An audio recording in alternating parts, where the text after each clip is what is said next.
अंजली दमानिया यांच्या धरणे आंदोलनाचा आजचा दुसरा दिवस आहे। बीड जिल्हाधिकारी कार्यालयासमोर दमानिया यांचं आंदोलन सुरू आहे। जोपर्यंत आरोपींना अटक होत नाही तोपर्यंत धनंजय मुंडेंचा राजीनामा घेत नाही तोपर्यंत आंदोलन सुरूच ठेवणार असल्याचं त्यांनी म्हटलंय।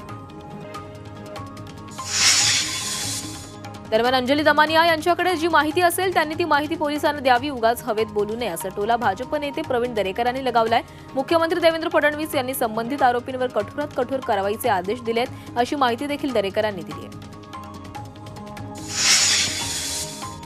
अंजली दमानिया यांना पोलीस नजरकैदेत ठेवावं अन्यथा त्यांना जिल्ह्यातून बाहेर पाठवावं अशी मागणी बीडचे राष्ट्रवादीचे नेते अविनाश नाईकवाडे यांनी केलेली आहे। दमानिया यांच्याकडे कुठली माहिती येते, कुठून आणि त्यांना माहिती कोण पुरवतं याची देखील पोलिसांनी चौकशी करणं गरजेचं असल्याचं नाईकवाडे म्हणाले।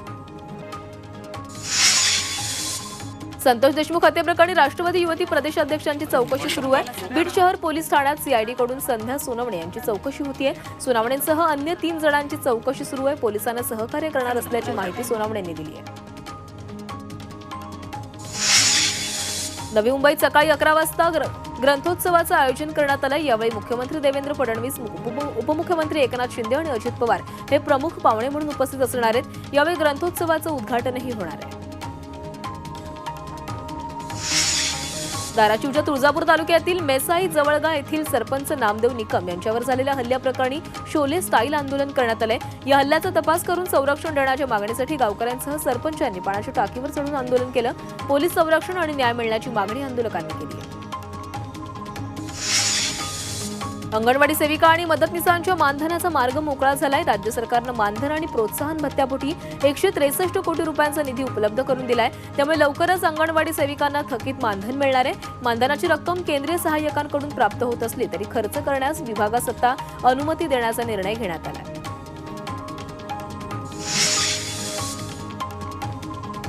पालघरमध्ये बोईसर तारापूर एमआयडीसी मध्ये भीषण आग लागलेली आहे। बोईसरच्या सालवड शिवाजीनगर परिसरातील 3 कारखाने हे आगीच्या भक्ष्यस्थानी सापडलेत। या आगीचा आणि धुराचे लोट लांबवर दिसतायत। आगीत कंपन्यांचे लाखो रुपयांचं नुकसान झालंय। अग्निशमन दलाच्या अथक प्रयत्नांनंतर आगीवर नियंत्रण मिळवण्यामध्ये यश आलंय। जळगाव शहरातील एमआयडीसी मध्ये सिद्धिविनायक इंडस्ट्रीज नावाच्या कंपनीला भीषण आग लागली। प्लास्टिक पासून चटई बनवणाऱ्या कंपनीमध्ये ही आग लागली। कंपनीमध्ये मोठ्या प्रमाणात प्लास्टिक असल्यामुळे आग वेगाने पसरली। या आगी दरम्यान स्फोट झाल्याची माहितीही प्रत्यक्षदर्शींनी दिली आहे। अमरावतीच्या मोर्शी तालुक्यातील आडगाव विचोरी गावात जिल्हा परिषदेच्या शाळेतील 32 विद्यार्थ्यांना विषबाधा झाली आहे। मध्यान्ह भोजन आहारामध्ये दिल्या जाणाऱ्या खिचडी आणि मोठ पदार्थातून विषबाधा झाल्याची माहिती आहे। यात 6 विद्यार्थ्यांची प्रकृती चिंताजनक आहे। नवी मुंबईच्या कोपरखैरण्यात एका फ्लॅटचा स्लॅब कोसळलाय। सेक्टर 7 मधील सम्राट कोऑपरेटिव्ह सोसायटीमध्ये ही घटना घडली आहे। सुदैवाने यात कोणतीही जीवितहानी झाली नाहीये।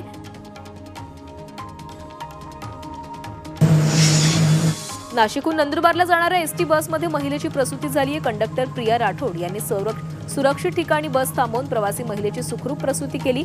यामुळे कंडक्टर राठोड यांचं सर्वत्र कौतुक होत आहे।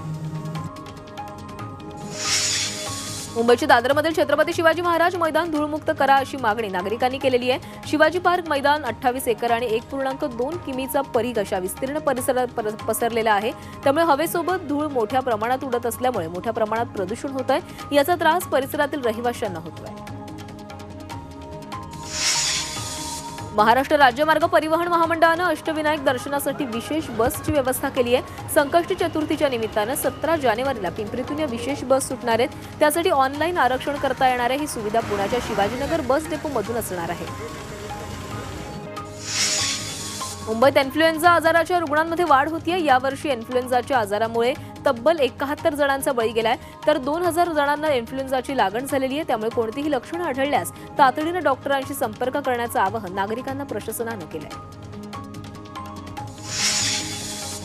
आयआयटी मुंबईला 21 कोटी रुपयांचा निधी देण्यात आला। 1999च्या बॅचच्या विद्यार्थ्यांनी आयआयटी मुंबईला हा निधी दिला। या निधीमुळे लेगसी प्रकल्पाला मोठी मदत होणार आहे। एमबीबीएसचं शिक्षण घेण्यासाठी विद्यार्थी मोठ्या प्रमाणात परदेशात जात असतात। मात्र भारतातील खासगी वैद्यकीय शिक्षण संस्थांमध्ये शुल्क वाढलं असल्यामुळे विद्यार्थ्यांनी वैद्यकीय शिक्षण घेण्यासाठी परदेशाला पसंती दिली आहे। येवल्यात नायलॉन मांजाची ऑनलाईन विक्री सुरू आहे. पोलिसांना चकवा देत नायलॉन मांजा ऑनलाईन पद्धतीने घरपोच होत असल्याचं समोर आलं.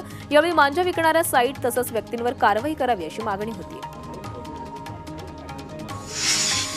पिंपरी चिंचवडमध्ये पोलिसांनी अवैध दारूवर कारवाई केली आहे. यावेळी अवैध दारू साठाही नष्ट करण्यात आलाय. या प्रकरणी एका महिला आरोपीवर गुन्हा दाखल झालाय.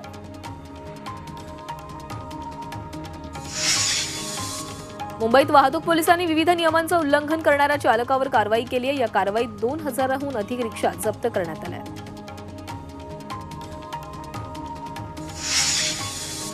नववर्षाच्या स्वागतासाठी लोणावळा नगरी पर्यटकांनी फुलली आहे. लोणावळ्यातील लायन्स पॉइंट, टायगर पॉइंट या ठिकाणी नवीन वर्ष साजरा करण्यासाठी मोठ्या प्रमाणात पर्यटक दाखल होत आहेत. राज्यभरातून आलेल्या या पर्यटकांना लोणावळ्यातील आल्हाददायक वातावरणाची भुरळ पडली आहे. रायगडमधील अलिबाग, मुरुड, श्रीवर्धन समुद्रकिनारी बीच शोचं आयोजन करण्यात आलंय. याला पर्यटकांचा चांगला प्रतिसाद मिळतोय. यात स्थानिक कलाकारांचा सहभाग असतो. याचा लाभ पर्यटक घेताना पाहायला मिळतात.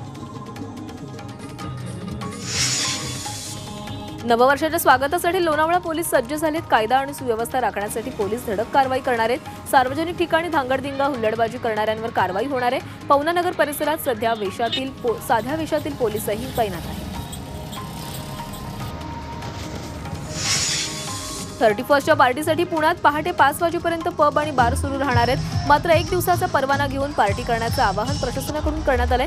याशिवाय मद्य विक्रीचीही दुकानं पहाटे 5 वाजेपर्यंत खुली राहणार आहेत. दरम्यान अवैध मद्य विक्री रोखण्यासाठी जिल्ह्यात 21 पथकं सज्ज झाली आहेत. पुणे रेल्वे स्टेशनवर 4 दिवस प्लॅटफॉर्म तिकिटाची बंदी राहणार आहे. त्यामुळे वयोवृद्ध नागरिक, दिव्यांगांना सूट मिळणार आहे. वर्षाअखेरीस होणारी गर्दी टाळण्यासाठी मध्य रेल्वेच्या मुख्य स्थानकावर प्लॅटफॉर्म तिकीट विक्रीवर तात्पुरते निर्बंध घालण्यात आले. पुण्यात टँकरला झाकण नसल्यास तसंच पाण्याची गळती होत असल्यास त्यांना पाणी मिळणार नाही. पुणे महापालिकेनं टँकर भरणाऱ्या केंद्रावरील कर्मचाऱ्यांना या सूचना दिलेल्या आहेत. मुंबईतील किरकोळ बाजारात डाळींच्या दरामध्ये घट झालेली आहे. नवीन मालाची आवक वाढल्यानं डाळींचे दर कमी झालेत. तर ऐन लग्नसराईमध्ये डाळींच्या किमती कमी झाल्यानं नागरिकांनाही दिलासा मिळाला आहे.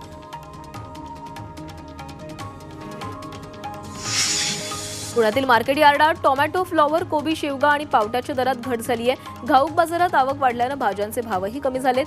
मात्र कोथिंबीर, शेपू, हरभऱ्याच्या दरात अल्पशी वाढ झाली आहे. तर पपई, डाळिंब, लिंबाचे दर वधारलेले आहेत. नाशिकच्या कसमादे परिसरात वातावरण निवळताच कांदा लागवडाची लगबग सुरू झाली आहे. मात्र परतीच्या पावसामुळे कांद्याचे रोपं मोठ्या प्रमाणावर खराब झाली आहेत. त्यामुळे कांद्याचं उत्पादन घटण्याची शक्यता आहे. राज्यात गेल्या 2 दिवसात झालेल्या अवकाळी पाऊस तसंच गारपिटीमुळे रब्बी पिकांना मोठ्या प्रमाणावर फटका बसलाय. जळगाव, धुळे, सांगली या तिन्ही जिल्ह्यात सुमारे 2600 हेक्टरवरील पिकांचं नुकसान झालंय. वादळी पावसामुळे हरभरा पिकाची फुलकळ झालेली आहे. त्यामुळे उत्पादनात मोठी घट होणार आहे. भंडारा जिल्ह्यात शेतकऱ्यांच्या मुलांनी अनोखं आंदोलन केलंय. शेतमालाला भाव द्या, अन्यथा लग्नासाठी मुली शोधा अशी बॅनरबाजी शेतकऱ्यांच्या मुलांनी केली आहे. शेतमालाला योग्य भाव मिळत नसल्यानं शेतकरी मुलांची लग्न जमत नाहीयेत. या गंभीर प्रश्नाकडे लक्ष वेधण्यासाठी भंडाऱ्यातील शेतकऱ्यांच्या मुलांनी हे आंदोलन केलंय. साताऱ्यातील महाबळेश्वरमध्ये दाट धुक्याची चादर पसरलेली आहे. या ढगाळ वातावरणामुळे स्ट्रॉबेरी पिकांवर परिणाम होतोय. पिकांवर किडीचा प्रादुर्भाव झालाय. त्यामुळे स्ट्रॉबेरी उत्पादन शेतकऱ्यांची चिंता वाढली आहे. शहापूर तालुक्यातील अंदाड गावातील शेतकऱ्यांना भेंडी पिकातून लाखो रुपयांचा नफा मिळवलाय. वडिलांची शेतीची परंपरा जोपासत आहेत. त्यांचे वडील 1968 सालापासून भेंडीची लागवड करतात. भेंडीला पूरक वातावरण मिळाले तर चांगलं उत्पादन मिळत आहे. मुंबईत धुक्याची चादर आणखी 2 दिवस राहण्याची शक्यता आहे. त्यानंतर धुकं कमी होणार असल्याचा अंदाज हवामान विभागानं व्यक्त केलाय. हवेचा स्तर खालवल्यामुळे नागरिकांच्या आरोग्याला धोका निर्माण झालाय.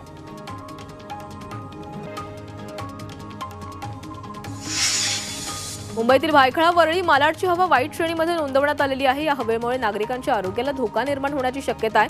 त्यामुळे आरोग्याच्या समस्या टाळण्यासाठी नागरिकांनी मास्कचा वापर करण्यावर भर दिलाय.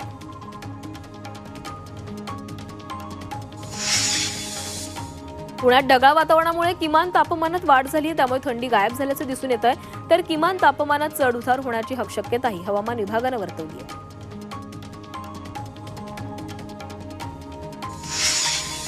अहिल्यानगर शहरासह परिसरात जाड धुक्याची चादर पसरली आहे। गेल्या 5 ते 6 दिवसांपासून कमी झालेली थंडी आता हळूहळू पुन्हा वाढू लागली आहे। या धुक्याचा परिणाम रस्त्यांवरून जाणाऱ्या वाहनांवर होतोय। दृश्यमानता कमी झाल्याने वाहन चालकांना अडचण निर्माण झाली आहे।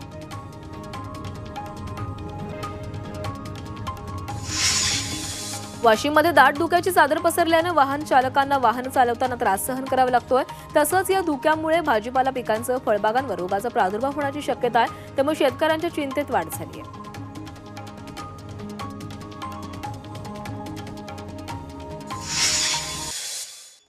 वाशिममध्ये तहसीलदारांनी अवैध रेती वाहतूक करणाऱ्यांवर विना क्रमांकांच्या टप्परचा पाठलाग करत त्याला पकडलेला आहे। त्यामुळे या प्रकरणी चालकावर कायदेशीर कारवाई करण्यात आली आहे। तसंच हा टिप्परही जप्त केला आहे।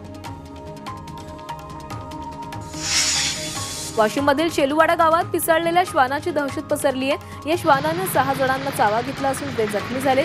त्यामुळे नागरिकांमध्ये भीतीचं वातावरण निर्माण झाले। त्यासाठी श्वानाचा बंदोबस्त करावा अशी मागणी करण्यात आली।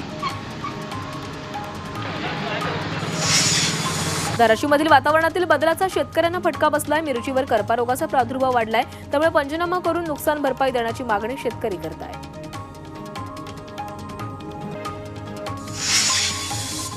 सांगलीत 2 एकर शेतात शेतकऱ्यांना द्राक्ष पिकांची लागवड केली आहे। पिकातून शेतकऱ्याला 13 टन काळ्या द्राक्षांचं उत्पादन मिळाले, तर प्रति किलो 137 रुपये इतका उच्चांकित दर हा द्राक्षांना मिळतो।